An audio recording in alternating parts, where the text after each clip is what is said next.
Monica Pearson was the first woman and the first African-American anchor of a nightly television newscast in Atlanta. When I look at Atlanta television now, I smile because no one would dare have a 6 o'clock news without a woman on it now.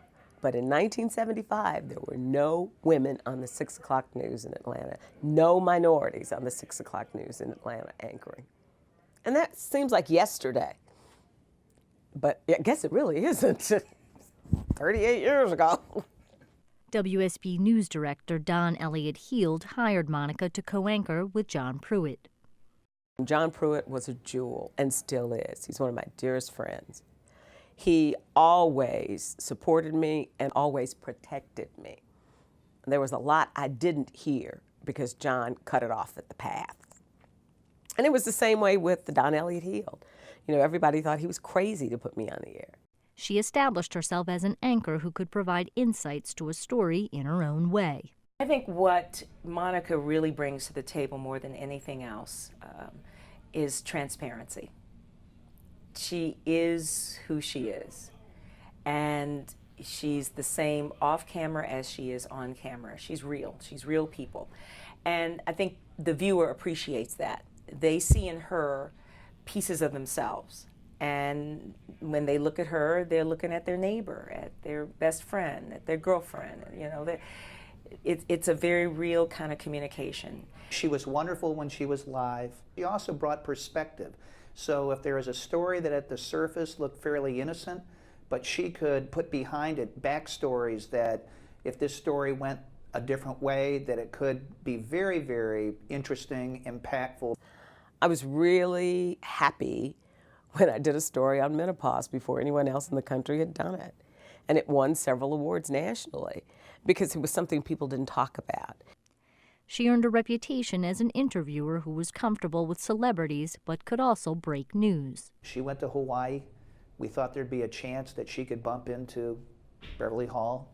She did, and she asked some tough questions. I was sent to Hawaii to talk to the Atlanta school superintendent,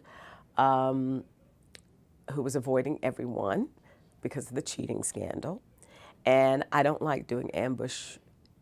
I really wanted to ask her, how could you allow this to happen when you are an educator and you know the importance of education?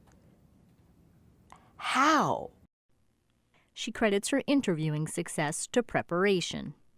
Knowing enough about my subject so that I can go in, talk to them as if we've known each other a long time, and get them to tell me something in that prep stage that I can then build on in the next phase. She role modeled great ideals for the young women journalists in the newsroom, for the aspiring anchors in the newsroom, what hard work looked like, what caring looked like. She set the standard really high. People loved her.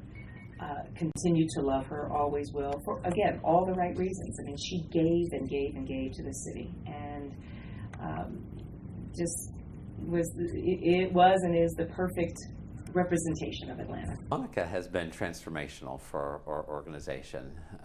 She's taken us to new levels and really helped us to be a smarter nonprofit.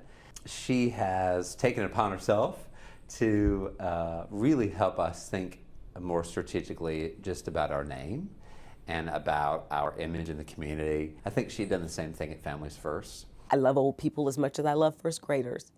Any story that deals with the elderly bothers me. So any story like that, I'm glad I'd read it beforehand so that I would make sure I knew how to carry myself on the set. I guess that was the biggest problem with me as an anchor and a reporter, is that you pretty much could tell if a story bothered me, and I really had to learn to be professional and not let my emotion show. Longevity is really powerful. And I'm just glad this wonderful and gifted lady from Louisville picked journalism, picked Atlanta, and picked WSB.